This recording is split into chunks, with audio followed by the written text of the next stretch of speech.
5 months ago, there was a video posted that blew the world's mind. The Witcher 4 Unreal Engine 5 tech demo, where they showcased a tech demo of The Witcher 4, what they're building, what they're trying to do, okay? And there were a number of things that were particularly remarkable about this. Not just was it graphically really, really impressive, but perhaps secondarily to that, it's running on a base PS5. What? And it still looks really good. What? And they're targeting 60 FPS and achieving it. What? All of this, literally, while using Unreal Engine 5, without stutters, which is crazy. Even one of the little things, for example, that was brought up by Digital Foundry, there is an artifact within Unreal Engine. You can usually see it specifically within cutscenes. And it's when cameras switch, Unreal Engine has this weird problem, specifically Unreal Engine 5, where when it switches cameras, it will go and hold a frame. So what it'll do is, like on this camera swap, it will hold the first frame of the new camera. There we go. It will hold this frame for an extra frame and then cycle forward. But as you can see, it doesn't do that here. It's able to go from the first rendered frame straight into the second to the third. And you see a couple of little things where it's still like loading in the lighting here, where this kind of settles down once you get a frame or two in, but it's not holding a frame. So even little core things that are very, very integrated into Unreal Engine were not present here, these little artifacts. And that led a lot of people to feeling like maybe this was fake, that this was so customized that there's no way the final game looks or runs anything like this. Which honestly, I think it's a fair impression to have, that it's too good to be true, because this looks very, very good. And we've been lied to so many times. I get it. I totally understand the skepticism. Digital Foundry guys got to go and actually see this demo run in person. They confirmed it was running on a base PS5, and so not even a PS5 Pro or anything. So it's running on a base console, and they confirmed all of that stuff, and they asked lots of questions and follow-ups, and basically the answer from the CDPR guys was that they've just done a lot of custom work, and they've done a lot of work on it, and that's how they've done it. But 3 days ago, there was a talk given at Unreal Fest 2025, or posted from this, as you can see here, where they talk about all of this and how it went down. And this is from Kevin Ortegren, the lead rendering programmer at Epic Games, and Jaroslaw Rudzki, I'm very sorry if I mispronounced that, describing all of this stuff and how they got it working. And very long story short, TLDW, they basically have just redone a lot of stuff from scratch and rebuilt a ton of stuff to make this work. But let's hear them describe what exactly they're doing. Good morning, everyone. I hope you're having a great Unreal Fest so far. Looks like a pretty good turnout today. My name is Kevin. I lead one of the rendering teams at Epic. And my name is Jaroslaw. I am expert engine core tech engineer at CD Projekt Red, and I'm super excited to be here with Kevin to bring some developer outlook on the topic. So today we'll be taking you behind the scenes of the Witcher 4 Unreal Engine 5 tech demo, which you hopefully saw yesterday. Actually, raise your hands. Who saw this thing yesterday? I think this technically was recorded 5 months ago, but it's the first time it's being made public as of 3 days ago, I believe is how it's broken down. All right, you come to the right session for sure. So our main focus today is the performance aspect of the demo, both from the CPU and the GPU side. We'll talk about some new things we did for the demo, and also some general good practices, and hopefully you take away a lot of knowledge of how to get your large open world game to run at 60 FPS on current gen consoles. So here's what's in store for us today.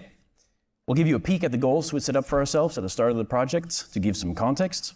We'll talk about some of the frame budgeting philosophy, and then move into the details on the key CPU and GPU improvements and how those were implemented in the demo. But first, let's hear a little bit about the collaboration behind the demo. Yeah.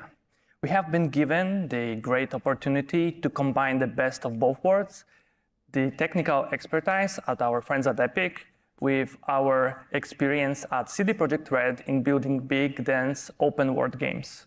So we've essentially worked as one large team, coming up with solutions together, reviewing each other's work, and generally fought hard to make this into an awesome demo for you guys, but also to improve the engine along the way. The collaboration was a win-win scenario. Our teams worked together, and because of that, we were able to achieve things that we couldn't if we were separated. Without the groundwork done by Epic Engine core teams, we wouldn't be able to build all the game systems that were necessary to bring Demo to life. During the sessions, we're gonna talk that we did things together and we're gonna with you indistinctively. But the credits has to go where the credits are due and to the both sides because the work was very collaborative. And I think that this is an important thing to remember when we talk about all this Unreal Engine stuff, specifically with regard to Witcher 4. Cyberpunk 2077 largely reflected the quality of NVIDIA's tech, right? Because it was all about, look at our latest path tracing stuff, look at like path tracing overdrive, look at ray reconstruction, look at DLSS, look at all this stuff. They used Cyberpunk 2077 as a showcase for their tech. The same thing is happening with The Witcher 4, but with Epic. So Epic is using The Witcher 4 as an example of why all these developers should use Unreal Engine for their games. So it's the ultimate advertising.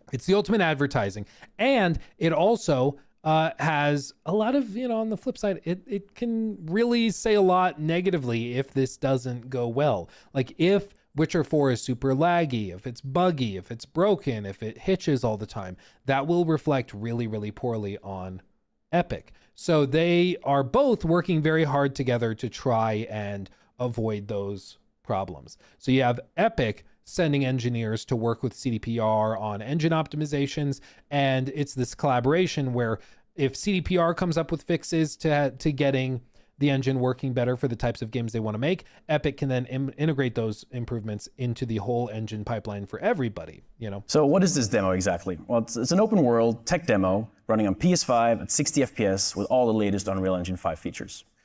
We've done some awesome demos in the past to showcase Unreal Engine, but now is the time to really push the core of the engine and focus on that 60 FPS in performance in general. Note that this demo showcases the current tech of the current state of the tech, and it's not the final representation of the Witcher 4 game. We aimed at 60 FPS because it strikes a balance. On one hand, it creates much smoother appearance than lower 40 or 30 FPS. On the other, it still gives us plenty of room for stunning visuals.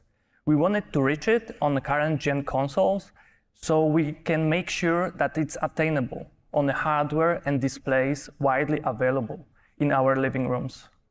I also think that this largely reflects a direction that many companies are going to take moving forward. I think the next generation, we talked about this with JoyRaptor on the podcast too, but I think that next gen is going to have a much more significant crossover time.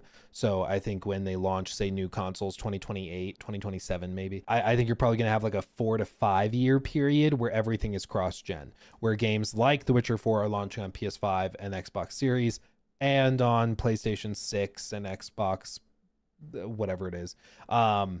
I think that that's going to be much more widespread because I think next-gen hardware adoption is going to be probably even slower unless there's major strides made. And I think that they're braced for that as well. So making The Witcher 4 built around the base PS5 is not a mistake. It's not an accident. It's also like a savvy business choice because they want to launch it on last gen or current gen, depending when this comes out, actually. They want it to be scalable to those platforms as well. The key goal of the demo was to bring the hardware ray-traced global illumination for specular and diffuse lighting in 60 FPS, so we can support the dynamic day and night cycle and moving objects in reflection in really high details. We wanted to build a technical backbone for building dense dynamic forest with all needed pipelines to support it along all the render passes, with all the pipelines to alter the asset and assemble the scene. We especially focused on spruce trees. It is not only because it's one of the most common tree types in a Witcher home country, but also because this is one of the most challenging tree species we can have. We knew that we have to be able to build it at scale. The demo run showcases just a fraction of the world we built, of the world we created. We built up the forest up to horizon with many organic, beautiful environment spots. But we still have been able to provide a hitch-free experience to fulfill this roaming Witcher fantasy we have. And this is, I think, the first point of skepticism among most people, because we've played a lot of Unreal Engine games, And Unreal, for whatever reason, my understanding is it has to do with compiling assets and shaders and all sorts of stuff within the engine, but it's pretty deep down under the hood. When you start moving past a certain speed and you start moving past certain distances, Unreal Engine just starts to hitch like crazy. Like it just does. And like even Borderlands 4, even games like Outer Worlds or Avowed, they even experience hitching when loading into new zones or running from one zone to another. It happens. It happens. And so if they've solved it, I think that's great. I'll believe it when I see it though, because this has been such a widespread thing. It's also, it may be hitch free on console. Is it going to be hitch free on PC? That's another question, because you know, a lot of these Unreal Engine games run, sometimes at least, but a lot of them run better on console than they do on PC in terms of the hitching experience. You can brute force higher frame rates and resolutions and stuff, but the hitching is more noticeable on PC at least. They're going to go over it. Yeah, that's mainly what I'm excited to hear. Where the technical limitations do not interfere with the joy of the Kelpie ride. So when we finally approach the Wild West, we can present you with the place that seems to have a life of its own, where the Ciri is just a visitor, but she still can cross her paths with NPCs' daily routines. We knew it will be only possible if we will focus on better hardware utilization.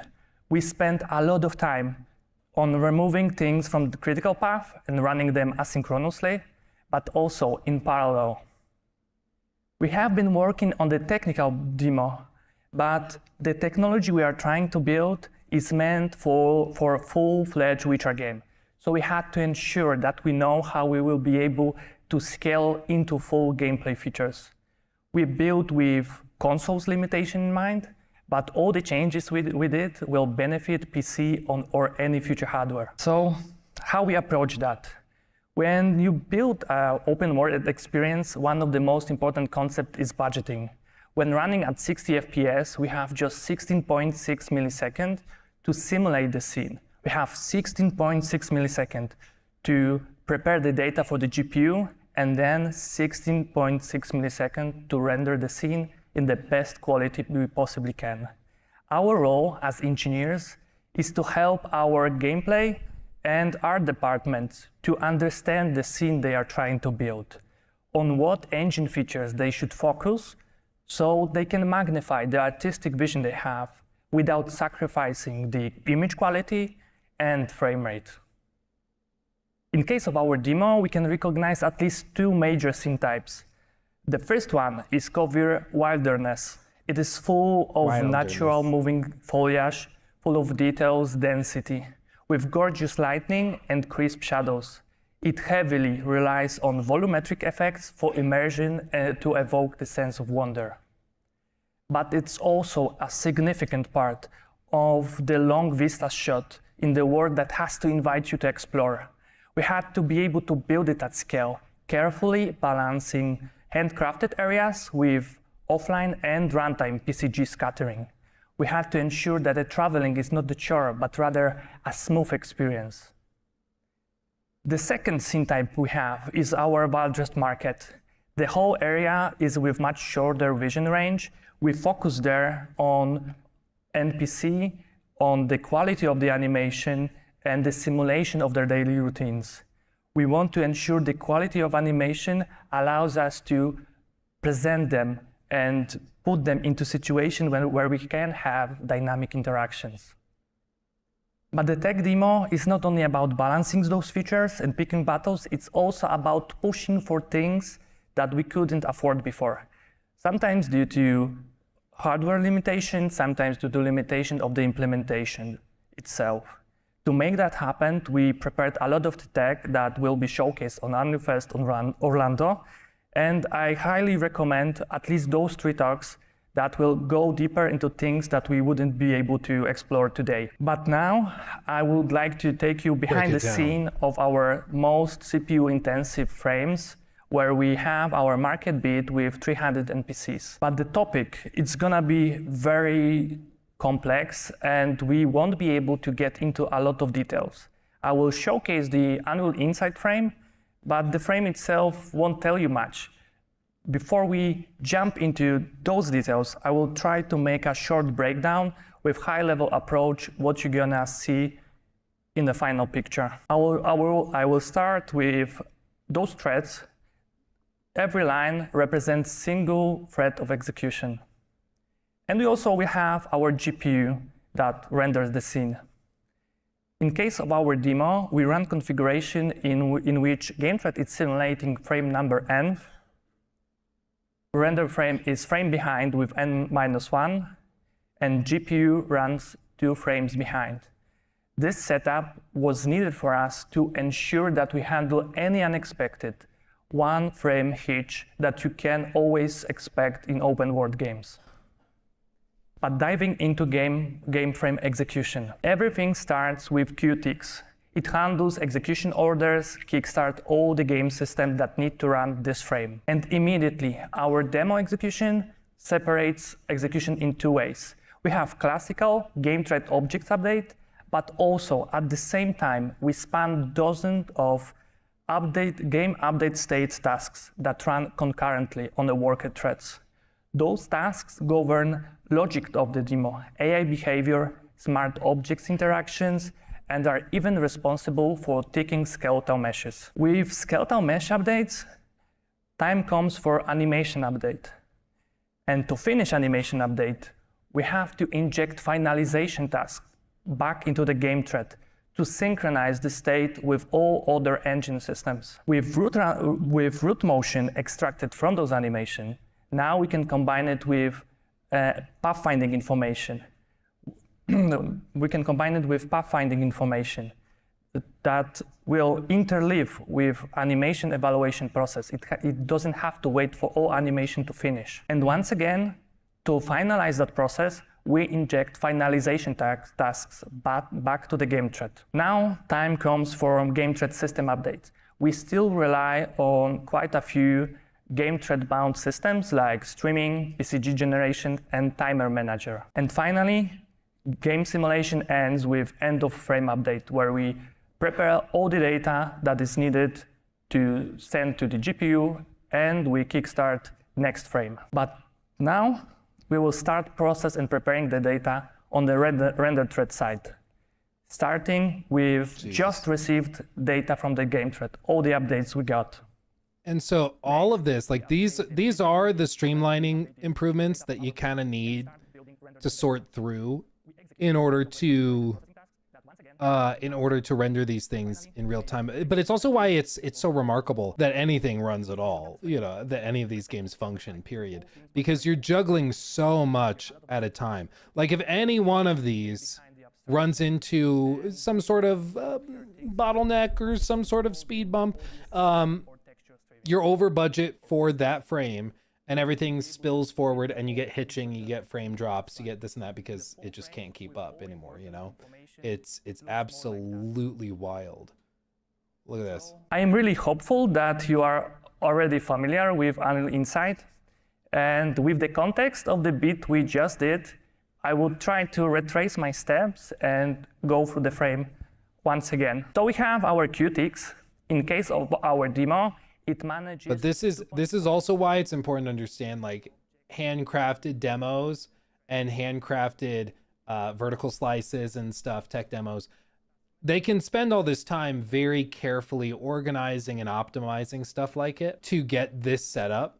But once you go into something fully dynamic in a video game context, things are not as hand polishable. You know, you can't carefully arrange these things the same way. And that's, I think, part of the concern with these things, is that this is wildly impressive, and the demo in general is wildly impressive. But scaling up from the demo into an actual like video game that's the size of what people expect, I think, The Witcher 4 to be, is absolutely insane. 800 skeletal meshes each frame. To evaluate the animation, we are relying on Unreal Animation Framework, or as it was previously known, AnimNext. It is responsible for evaluating over 400 animation graphs for our skeletal meshes, with around 54 milliseconds of tile work and just 2.6 milliseconds of finalization tasks on a game thread.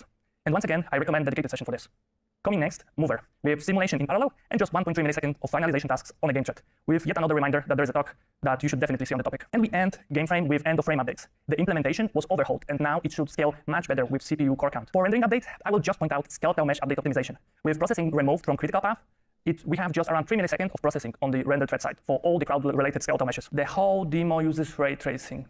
So to be able to catch up with our fast-moving scenes where we have around 20,000 primitives and hundreds of thousands of instances, we had to ensure that the gathering and the processing of data is up to the task. The execution was removed from the critical path and now run in parallel. Changes were made to increase render dependency graph processing capabilities. And again, especially worth noting, parallel command list translations. With over 16 milliseconds worth of work, we would be RHI bound if those changes wouldn't be implemented. With 13 CPU cores available for us on the console, here each is represented as a color where basically the color represents occupancy of the given CPU at that specific moment. We reached around 87% utilization of all available cycles. Of course, we still have room for improvement. At the beginning of the frame, we kind of too late saturate workers with tasks. And again, during physics, we wait for those final animation and movement updates to finish before we go to the next stage of the frame. And finally, there is this short space when we submit, where we have RHI submission tasks. Nothing interleaves with that. Golly. But this, so for example, we've talked previously about how people are like, is GTA 6 going to go at 60 frames? Can they get that running at 90 frames on console? I have a PS5 Pro, so it's going to run at 128K, right? Do you think they'll be able to do that? A lot of games are actually much more CPU bound, especially open world or RPGs and stuff like that. They're much more CPU bound than they are GPU bound. And when they're talking about that, they're talking about this very same thing. There's only so many milliseconds. There's only so much space for you to cram in operations and do stuff. And for example, Rockstar games, same with like BGS games, CDPR games, they tend to have a lot of work and load for the CPU to handle, and consoles historically have been very limited on the CPU side of things. For example, even like the PS5 Pro, I think it saw like a 10% expected bump for the CPU, but the GPU was a much larger bump. So if your limitation is the CPU, if this is your limitation, cranking up the GPU's capability won't actually do a ton, because if you're trying to crank down the frame time to whatever it is, like 9 milliseconds or 6 milliseconds a piece, you need a significantly more powerful CPU and GPU to achieve that. You can't just crank one dial and expect it to totally change all sorts of stuff. So I these types of optimizations are really, really crucial and very important. And it's very cool to see how it breaks down and just how complex and wild it is, because all this has to be very, very carefully arranged in order to get the whole thing running properly. It's again, the parallel work for creating video games between the tech side of like software engineering and then also building out an actual video game. It's wildly impressive. It's so cool, and they make it look freaking easy. So I mean it's very, very cool. Of course, it's very heavy, it's very deep in the weeds and stuff. It's very technical, but it's always fascinating, especially because like they're doing these talks at like this Unreal Fest. And so they're training and teaching other developers how to achieve these same things. And ultimately their goal is for these types of improvements and overhauls to be something that's as easy as checking a box in the engine. Like that's what Epic wants, is for you to be able to just check a box and then it does this for you. And one day maybe they do get there, but until then, a lot of that groundwork is being done by CDPR and by the devs that are trying to build this. And it's very impressive, but hopefully it means that we actually get a Witcher 4 that runs something like this and at this level, but time will tell, certainly. Time will tell. Logan, thank you for the 2. This is cute and all, but what about performance? Well, that's exactly the thing, is that these types of streamlinings and improvements are very, very cool. But when you scale it up to a full video game, things get more complicated. Things get trickier because you don't know which way the player is going to go. You know, if they've timed out all these things to take place within that 16 millisecond window that they have, maybe that works if the player rides the horse this way, but what if they ride the horse the other way? What if they came up the hill? What if in a different marketplace, there's something else that causes the frame time to increase? Like you never know what types of complexity will be introduced there. They say that they're designing all of this with that in mind. They say that they're building it with that in mind, which I'm sure is true, but the age-old story of game development is that there's always something that comes up. You know, there's always some headache you didn't anticipate, and that's just something you won't know until you get there. But I think encouraging bit is that they're building it around 60 FPS on base consoles, so that's their floor of performance. They don't want this running at 30 FPS on base PS5. They want this running at 60. That's what they're designing it for.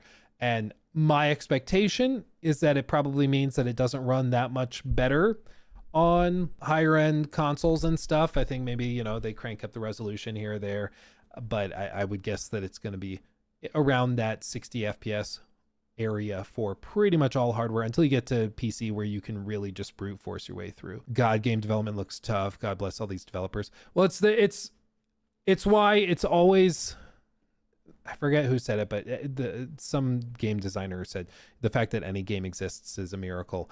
And I think that that's true, especially when you start to appreciate this level of complexity and what they have to deal with. And then you add on, so you're doing this, and then you're also trying to write like a compelling story.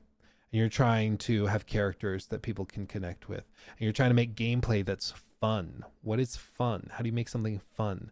Then you're trying to build it all in a package that's 15 hours long, and you're trying to account for all the different hardware that could come into play. And then you have to also worry about marketing. How do you present this game to people so that they understand what it is and that they want to buy it? You know, like there's so much that builds into all of this. It's absolutely crazy.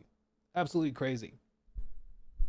It's wild. 4K 60 is not new tech. PC got this years ago. Also, how you said it's upscale 4K, at least PS5. So at least PS5, they're no native.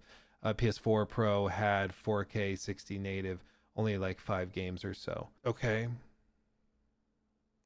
I agree. PC has had 4K 60 for a while. Yes, that is true. On a $500 base console, it has not been a mainstay of AAA, certainly open world games, to achieve this level of fidelity paired with that level of performance. You might be able to hit 4K 60 upscaled, but historically it's looked like ass and run like ass.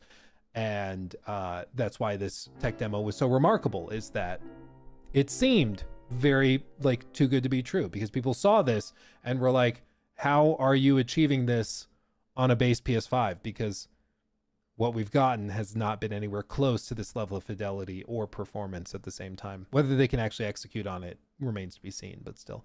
Even on the PC side of things, like games on this scale and fidelity, I mean, Cyberpunk also looks very, very good and is crazy, but it doesn't have this level of like NPC interaction and dynamics either. But it'll be very interesting to see how it scales and how they build it out. So time will tell, but yeah, no, I agree. PCs are cool. I literally have 2. I have 2 next to me. Why do you have 2 keyboards, Luke? Yeah, put 2 and 2 together. So I do love me some PC gaming stuff. You don't? Yeah, I mean, you're preaching to the choir on that one. Tell you what. But they will not finish this game before the PS6, right? I have to go back and check the latest earning calls. My personal expectation is that The Witcher 4 probably comes out right on the cusp, maybe like 6 months or so before the launch of the PlayStation 6. And I think what they'll do is that they will launch it on current gen consoles. Next gen will launch, and then they will have pretty much immediately a next gen upgrade. And knowing them, they probably won't charge for it. I think that they'll probably have like just a free upgrade, but they'll try to get you to buy it and play it on the console. They'll do all sorts of promotions and stuff for it. But I think that most likely it will be cross-generational right there. That's what I think. Maybe they wait and they launch it on next gen and they delay it 6 months. It launches on PlayStation 6 and PS5 at the same time. It's $10 more on PlayStation 6 than it is on PS5. Maybe they do something like that. I hope they don't. I don't think CDPR would do that, but you never know. The industry is weird, man. He took my thing. Red